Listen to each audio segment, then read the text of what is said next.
Assalamualaikum warahmatullahi wabarakatuh. Bersama saya Dwi Arianti untuk memenuhi tugas mata kuliah inovasi dan perubahan organisasi. Pada kesempatan kali ini saya akan membahas tentang salah satu inovasi pada sektor publik, yakni Library Cafe pada Badan Pengawasan Keuangan dan Pembangunan. Selamat menyaksikan. Inovasi, menurut Rogers dalam bukunya Diffusion of Innovation, merupakan suatu ide, praktik, atau objek yang dipersepsikan sebagai hal baru oleh individu atau unit di suatu tempat melalui upaya difusi. Inovasi bisa saja sesuatu yang sudah ada atau bukanlah hal baru di tempat asalnya.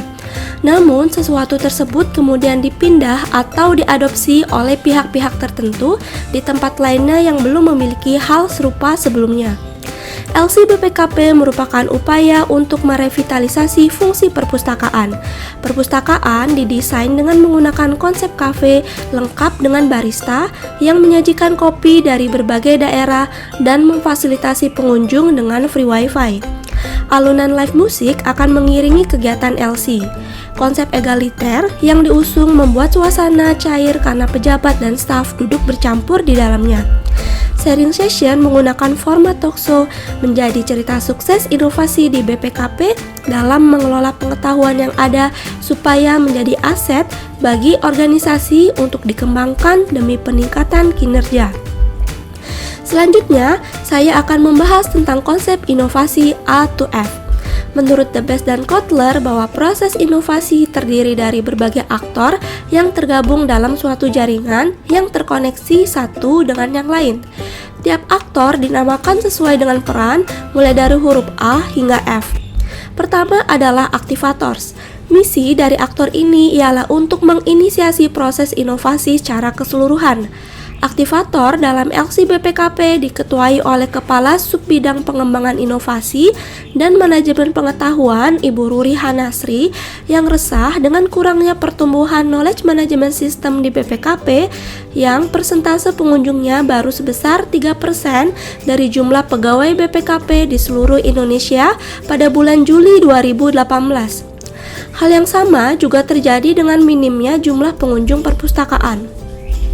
Dalam knowledge management, menurut Edward, dalam jurnalnya Business Process and Knowledge Management terdapat 3 elemen yang diperlukan, yaitu people, proses, dan teknologi. Jika upaya mengelola pengetahuan melalui teknologi belum menunjukkan hasil yang menggembirakan, maka diperlukan pendekatan baru, yaitu fokus pada aspek people. Misalnya dengan memaksimalkan community of practice. BPKP telah memiliki banyak COP, yakni sebanyak 70 forum pada Lotus Notes. COP yang aktif hingga tahun 2018 sekitar 21 forum. Selain itu, terdapat banyak satuan tugas di BPKP. Mereka merupakan COP yang potensial sebagai sumber pengetahuan.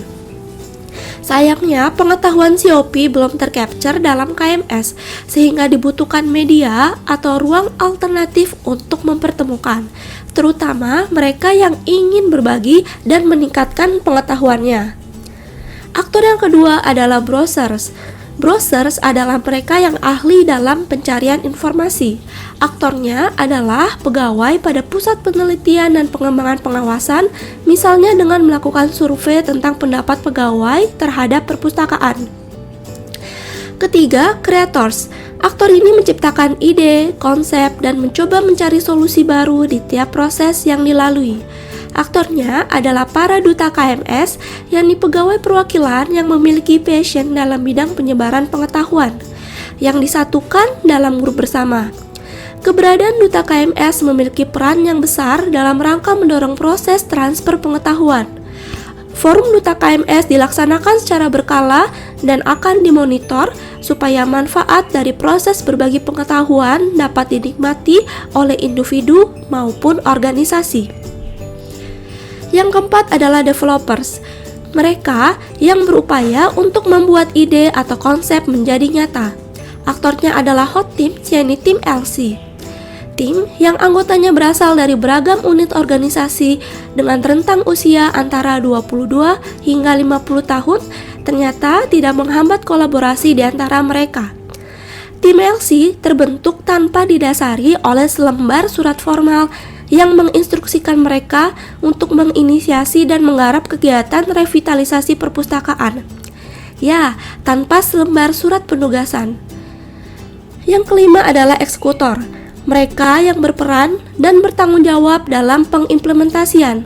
Aktornya adalah tim LC yang berkolaborasi dengan Puslitbangwas, Biro Umum, dan Koperasi BPKP. Terakhir adalah fasilitator.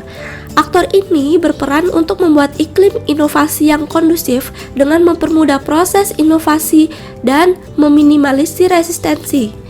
Gagasan LC mendapat dukungan dari banyak pihak, termasuk Kepala BPKP, Sekretaris Utama, dan Auditor Utama.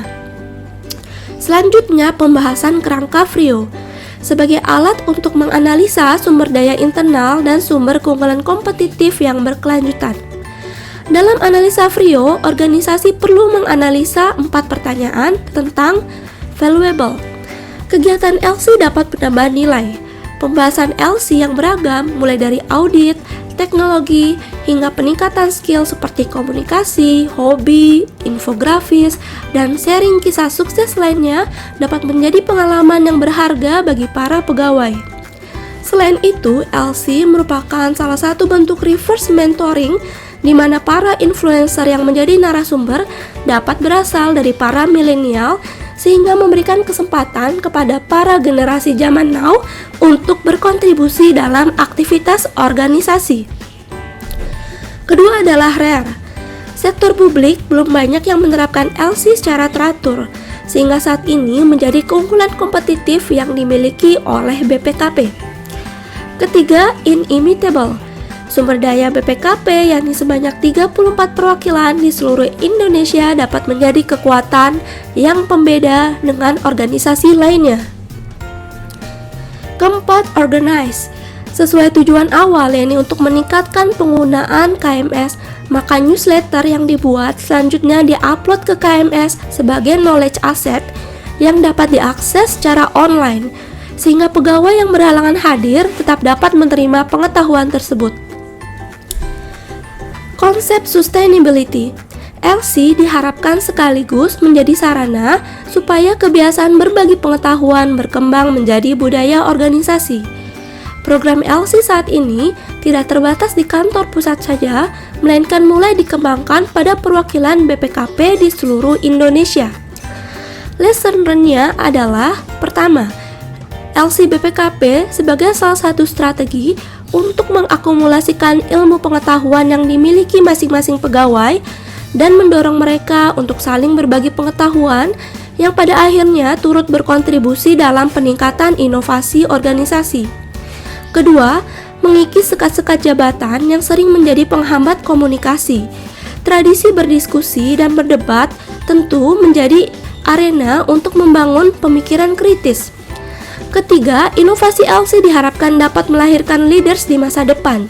Caranya dengan memberikan ruang kreatif dan kesempatan kepada seluruh warga BPKP untuk terlibat dalam kegiatan-kegiatan yang diinisiasi oleh tim LC. Sebagai penutup, dalam pemerintahan, birokrat cenderung tenggelam dalam rutinitas yang menghabiskan seluruh waktunya untuk bekerja. Kebutuhan untuk meningkatkan pengetahuan serta mengasah daya pikir seolah terabaikan. LC dapat menjadi tempat lahirnya para birokrat kritis yang sadar akan potensinya untuk melakukan perubahan di negeri ini.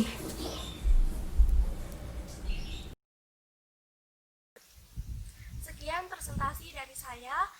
Semoga kita mendapat pelajaran dari video ini dan selalu menjadi individu yang selalu berinovasi sehingga dapat berkontribusi positif terhadap organisasi, masyarakat, dan negara. Atas perhatiannya saya ucapkan terima kasih. Assalamualaikum warahmatullahi wabarakatuh.